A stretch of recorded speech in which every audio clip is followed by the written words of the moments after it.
Fala galera, show! Tudo bem com vocês? Hoje aqui no canal Biofortes nós iremos falar da relação entre pressão osmótica e pressão sanguínea, que não são a mesma coisa. E esse tema é muito cobrado no Enem e nos demais vestibulares, por exemplo, a FUVEST. Então fique atento e vamos lá às dicas. Quando a gente falar de pressão osmótica, a gente fala justamente da concentração da célula.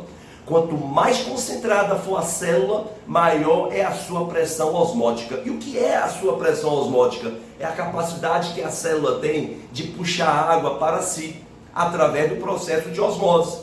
Lembrem-se que pela osmose a água passa do meio menos para o meio mais concentrado. Então se a célula perde água, ela fica mais concentrada, ela aumentou a pressão osmótica. Se a célula ganha água, ela fica com seus solutos mais diluídos, ela diminui a sua concentração, diminuindo a sua pressão osmótica. Então, pressão osmótica é diretamente relacionada à concentração. Vamos dar um exemplo no sangue agora. Se uma pessoa ingere muita água, a concentração do plasma diminui, porque os solutos ficam mais diluídos. Se diminui a concentração do plasma, diminui a sua pressão osmótica sanguínea. Se uma pessoa bebe pouca água, urina bastante, consequentemente a quantidade de água no seu plasma, no seu sangue diminui, aumentando a sua concentração, aumentando a sua pressão osmótica. Percebeu? Que concentração é sinônimo de pressão osmótica. Quanto mais concentrado, maior a pressão osmótica. Quanto menos concentrado, menor a pressão osmótica. Mas professor, qual é a relação de pressão osmótica com sangue, com pressão sanguínea? Lembrem-se que a pressão sanguínea ela pode ser influenciada por vários fatores, principalmente pelo diâmetro dos vasos, das artérias e das veias, e também pelo volume de sangue. Aqui nós vamos dar atenção ao volume sanguíneo. Vamos lá. Se o volume do sangue aumenta no interior do vaso, então eu digo que aumentou a pressão sanguínea.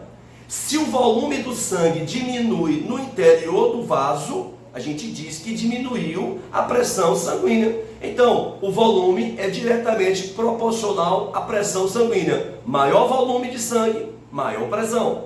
Menor volume, menor pressão. É como se fosse uma mangueira. Quanto mais água passa pelo interior da mangueira, maior é a sua pressão. Assim também é no sangue. Quanto maior o volume de sangue, maior é a pressão sanguínea. Agora vamos colocar em prática as questões cobradas dos vestibulares.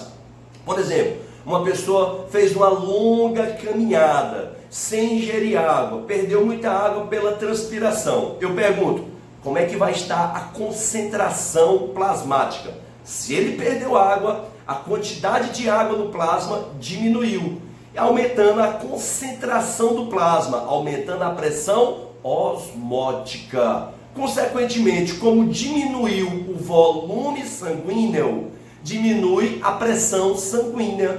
Então vejam que a pressão sanguínea é inversamente proporcional à pressão osmótica. Maior pressão osmótica, menor pressão sanguínea e vice-versa. Por exemplo, uma pessoa ingere muita água, é lógico que vai ter muita água no interior do seu sangue, no seu plasma sanguíneo. Mais água no plasma, isso diminui a sua concentração, diminui a sua pressão osmótica. Mas se tem mais água no plasma, aumenta o volume do sangue, aumenta a pressão sanguínea. Então, menor pressão osmótica, maior pressão sanguínea. Um beijão, bons estudos, show!